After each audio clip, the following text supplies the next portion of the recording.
Hi guys, আসসালামু আলাইকুম। কেমন আছেন সবাই? আশা করি সবাই ভালো আছেন। আজকে আপনাদের সাথে শেয়ার করব কাঁঠালের পিঠা বানানোর রেসিপি। তার জন্য এখানে নিয়েছি কাঁঠালগুলোর বিচিগুলো ছাড়িয়ে নিচ্ছি। আর বিচির পরে যে এরকম একটা খোসা থাকে ওটা ছাড়িয়ে নেবেন। ওটা খেলে যে আম্মুর মুখে শুনেছি পেটে ব্যথা করে। তারপরে এই তো ব্লেন্ড করে নিব। আর আপনারা যাদের বাসায় ব্লেন্ডার নাই তারা হচ্ছে কেচি দিয়ে হচ্ছে মানে কষে তারপর রসটা বের করে নিতে পারেন।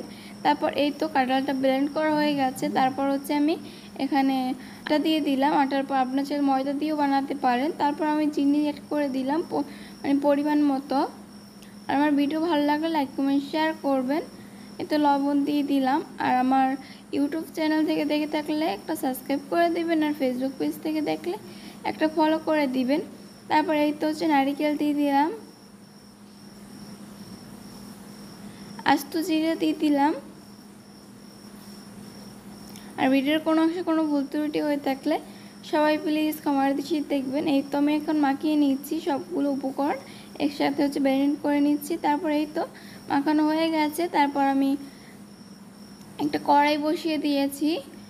কড়াইতে পর্যাপ্ত পরিমাণ তেলও দিয়ে দিয়েছি। তেলটা গরম হয়ে গেলে আমি এক এক করে পিঠাগুলো মানে ছোট ছোট করে ছেড়ে দিব। ছোট ছোট লেচি কেটে তারপর হচ্ছে ছেড়ে দিব তেলে।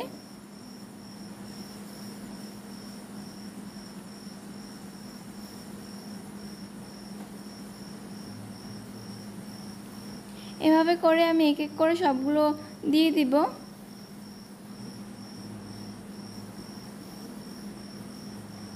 এই তো দেখতে পাচ্ছেন কত সুন্দর হচ্ছে ফুলে উঠেছে।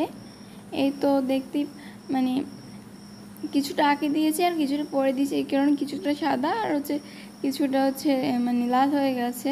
তারপর এই খোলা মানে এই পর উড়ানোর পর আমি আবার দিয়ে দিয়েছিলাম ভাজতে।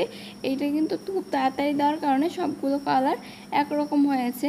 আর আমার আগেরটা কিন্তু একটু লাল বেশি হয়েছে আর এটা একটু লাল কম হয়েছে। এই তো ওটা পরিবেশন করে দেখাচ্ছি। আজকের রেসিপি এই পর্যন্তই।